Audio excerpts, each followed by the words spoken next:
Okay, so starting the plumbing here, you can see I've got the pump and the filter and the saltwater generator in place, trying to figure out how everything goes so I get back to the pool. I did lose a three-way valve. I thought I'd pre-plumb it and changed all my mind on everything when I came to put it together. So I'll have to get a new one.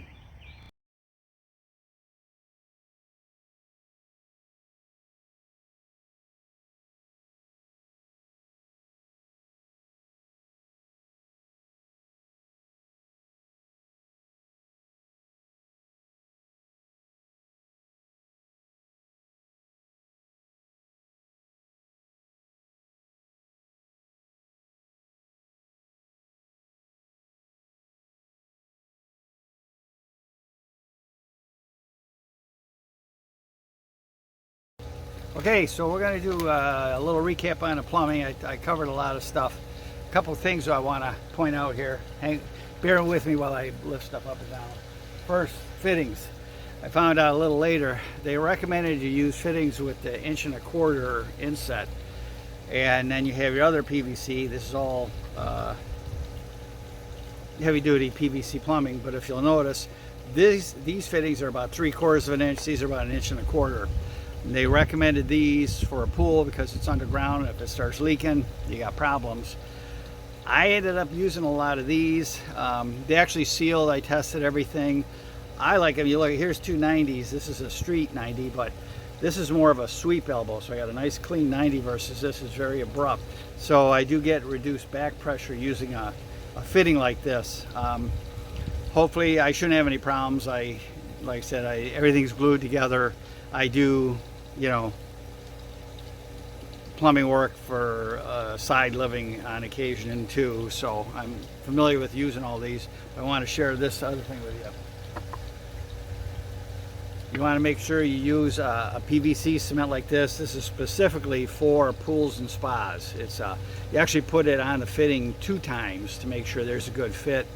I found with the deeper fittings too, it's been really hot here. We're in Greenville, South Carolina, and the larger fittings, I did use a couple of them in here, and it was a little bit more difficult to get everything together quick enough before this stuff started sealing.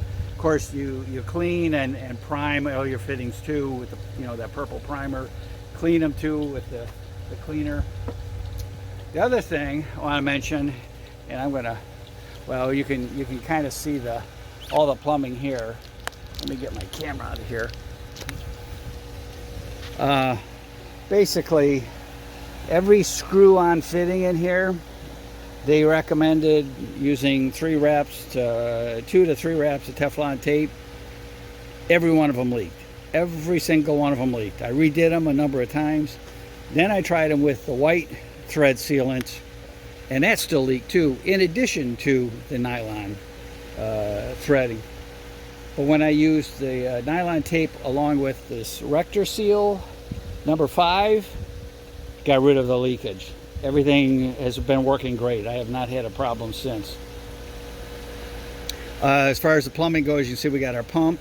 This is a 3/4 horse Hayward self-priming pump. And then we have our 125 square foot cartridge filter. And then over here, we have our Hayward turbo cell salt chlorine generator. That's good for up to a 15,000 gallon pool. I've got it set at 20%. This is the controller box for it here. It's generating plenty. This feed down here actually goes to my cooling system. It's a patent pending product I call the Pooler Cooler. It's PVC went down in the hole before we backfilled, and this circulates the water returning before it goes back in the pool and cools it down a couple degrees. And then we have a multi-port valve here. This side goes to the return, this side goes to the jets, and I kind of have it going to both. I'm trying to keep as much water flowing through here as possible. The other thing I recommend, all these unions here, they're screwed together. Put a little silicone lubricant, not sealant, but silicone lubricant on the O-ring and stuff in here. And again, makes everything seal a little better and will eliminate problems.